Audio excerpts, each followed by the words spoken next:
കഴിഞ്ഞ ദിവസം സോഷ്യൽ മീഡിയയിൽ പാണ്ടിക്കാട് കുഞ്ഞാൻ്റെ ഒരു വീഡിയോ കാണാനിടയായി. പണ്ഡിതന്മാരെ പരിഹസിച്ചുകൊണ്ടുള്ള ഒരു വീഡിയോ ആയിരുന്നു അത്.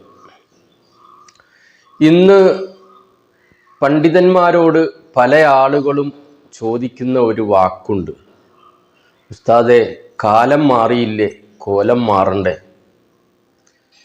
നാം മനസ്സിലാക്കേണ്ട ഒരു കാര്യം, മുത്തുനബി സല്ലല്ലാഹു അലൈഹി വസല്ലമ തങ്ങൾ ഈ ലോകത്ത് നിന്ന് വിട പറയുന്ന അവസരത്തിൽ പരിശുദ്ധ ഇസ്ലാമിനെ സമ്പൂർണമാക്കിക്കൊണ്ടാണ് അവിടുന്ന് ഈ ലോകത്തോട് വിട പറഞ്ഞത്.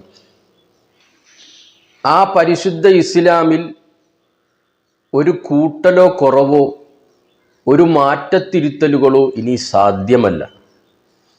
അതുകൊണ്ട് അന്നും ഇന്നും എന്നും ദീനിൻ്റെ നിയമവ്യവസ്ഥകൾ അതേപടി നിലനിൽക്കുക തന്നെ ചെയ്യും. ഒരിക്കലും ഇസ്ലാം പെണ്ണിന് അടിച്ചമർത്തിക്കൊണ്ട് ഉള്ള ഒരു മതമല്ല ഇസ്ലാം. ഇസ്ലാമിൽ ഉന്നതമായ സ്ഥാനമാണ് സ്ത്രീക്ക് നൽകിയിട്ടുള്ളത്. കർമ്മശാസ്ത്ര ഗ്രന്ഥങ്ങൾ പരിശോധിച്ചാൽ നമുക്ക് കാണാൻ കഴിയും, ഒരു പുരുഷൻ ഒരു സ്ത്രീയെ വിവാഹം കഴിക്കണമെങ്കിൽ ആ സ്ത്രീക്ക് വേണ്ട എല്ലാ സൗകര്യങ്ങളും ചെയ്തു കൊടുക്കാനുള്ള പ്രാപ്തി പുരുഷനുണ്ടാകണം. എങ്കിലേ അവൻ വിവാഹം കഴിക്കാൻ പാടുള്ളൂ. അവൻ്റെ ഭാര്യയായി കടന്നു വരുന്ന ആ സ്ത്രീക്ക് അവളുടെ എല്ലാ ആവശ്യങ്ങളും നിറവേറ്റി കൊടുക്കാൻ പ്രാപ്തിയുള്ളവനാണ് വിവാഹം കഴിക്കേണ്ടത്. അത്തരത്തിൽ സ്ത്രീകൾക്ക് വലിയ സ്ഥാനം നൽകിയ മതമാണ് ഇസ്ലാം. അതേ സമയത്ത് സ്ത്രീകളെ പൊതുരംഗത്തേക്ക് കൊണ്ടുവരികയും അവരെ പ്രദർശിപ്പിക്കുകയും ചെയ്യുന്നത് ഇസ്ലാമിക വിരുദ്ധമാണ്.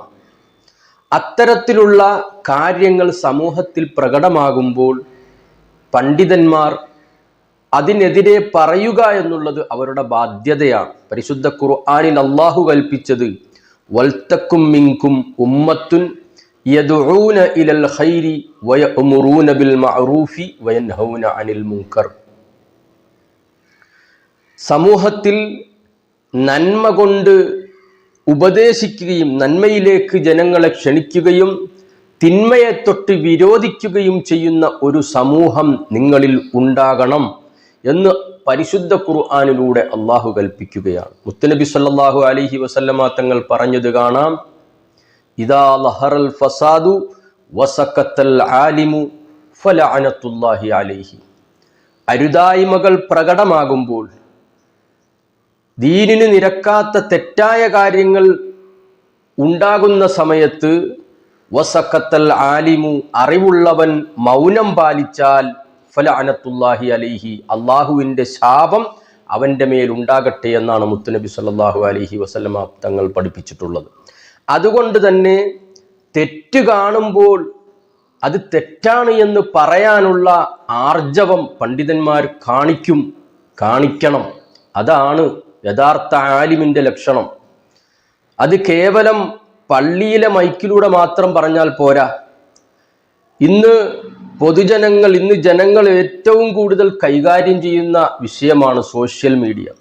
ആ സോഷ്യൽ മീഡിയയിലൂടെ തെറ്റായ വിഷയങ്ങൾ, മതപരമായ വിഷയങ്ങളിൽ തെറ്റായ ആശയങ്ങൾ കാണുമ്പോൾ അതിനെതിരെ പണ്ഡിതന്മാർ പ്രതികരിക്കണം. പണ്ഡിതന്മാർ തെറ്റ് കണ്ടാൽ അതിനെതിരെ പ്രതികരിക്കുക എന്നുള്ളത് അവരുടെ ധാർമ്മിക ഉത്തരവാദിത്തമാണ്. അത് ഉൾക്കൊള്ളാൻ കഴിയുന്നവർക്ക് ഉൾക്കൊള്ളാം, സ്വീകരിക്കാൻ കഴിയുന്നവർക്ക് സ്വീകരിക്കാം, അല്ലാത്തവർക്ക് അതിനെ തട്ടിക്കളയാം. അതുകൊണ്ട് ദീൻ അത് പറയുക തന്നെ ചെയ്യും, പറയണം. അത് ആർജവമുള്ള എല്ലാ പണ്ഡിതന്മാരും ദീനിൻ്റെ വിഷയങ്ങൾ തുറന്നു പറയുക തന്നെ ചെയ്യും. ഇനിയും അങ്ങനെ തന്നെയാണ്. അത് സ്വീകരിക്കാൻ കഴിയുന്നവർ സ്വീകരിക്കുക, മതവിശ്വാസികൾക്ക് അത് സ്വീകരിക്കാം, അല്ലാത്തവർക്ക് തള്ളിക്കളയാം.